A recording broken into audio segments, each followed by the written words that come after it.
Everyone is the other, and no one is himself.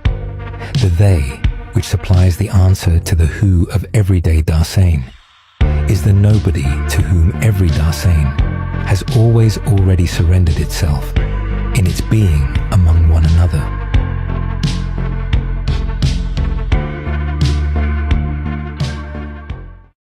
Di tengah dunia serba cepat, internet di mana-mana, kita sering merasa asing dengan diri sendiri.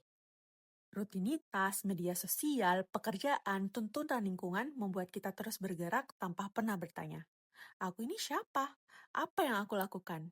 Apa yang sebenarnya arti dari hidup ini? Inilah titik awal pemikiran Martin Heidegger yang mengajak kita berhenti sejenak dan melihat bahwa hidup bukan sekedar berjalan otomatis, tetapi sebuah kesempatan untuk menjadi diri sendiri yang sebenarnya, menjadi eksistensi otentik. Menurut Heidegger, manusia bukan sekedar makhluk biologis. Kita adalah Dasein, makhluk yang menyadari keberadaannya, yang tahu bahwa ia sedang hidup dan tahu bahwa hidupnya suatu saat akan berakhir. Karena kesadaran inilah, manusia selalu berada dalam proses menjadi. Kita bukan benda yang sudah selesai. Kita selalu dalam perjalanan, dalam mencari makna, dalam pertanyaan tentang siapa diri kita. Namun, kata Heidegger, kebanyakan manusia justru tidak hidup sebagai dirinya sendiri. Manusia larut dalam arus masyarakat, dalam apa yang biasanya dilakukan komentar orang lain, dalam standar hidup orang lain yang kita ikuti tanpa berpikir dan tanpa bertanya. Heidegger juga menyebutnya sebagai hidup dalam dasman.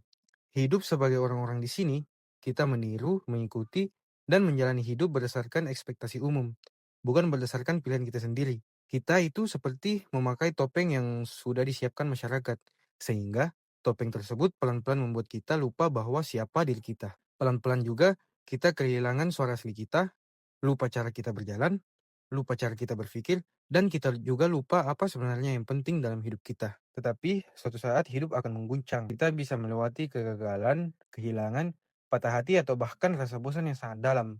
Heidegger menyebutnya dengan anxiety. Kegelisahan eksistensial ini bukan sekedar cemas karena masalah kecil, tetapi kegelisahan yang membuka mata kita bahwa ada sesuatu yang salah dengan cara hidup kita. Dalam kegelisahan ini, dunia terasa asing. Semua rutinitas kehilangan arti. Namun justru saat itulah panggilan lembut muncul dari dalam diri kita. Panggilan untuk melihat hidup secara jujur, apa adanya, tanpa topeng sosial. Inilah panggilan menuju eksistensi otentik. Eksistensi otentik bukan berarti kita hidup sempurna, bukan pula berarti bebas dari masalah.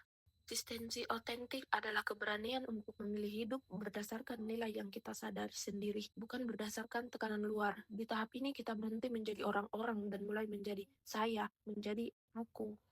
Kita tahu hidup itu terbatas, dan itu membuat setiap momen punya makna. Kita sadar bahwa hidup bukan menunggu, tetapi memilih, dan setiap pilihan adalah bentuk pencintaan diri. Bagi Heidegger, kesadaran bahwa hidup ini terbatas adalah pintu menuju keautentikan. Saat kita sadar bahwa waktu kita tidak panjang, kita akhirnya berhenti untuk hidup berdasarkan ekspektasi orang lain. Kita mulai bertanya, jika waktu hidupku terbatas, apa yang benar-benar penting bagiku? Kesadaran akan kematian itu bukan untuk membuat kita takut, tetapi untuk menyadarkan kita bahwa setiap pilihan itu berarti dan memiliki makna. Kita tidak lagi hidup asal-asalan. Kita mulai mengambil tanggung jawab penting terhadap diri kita sendiri.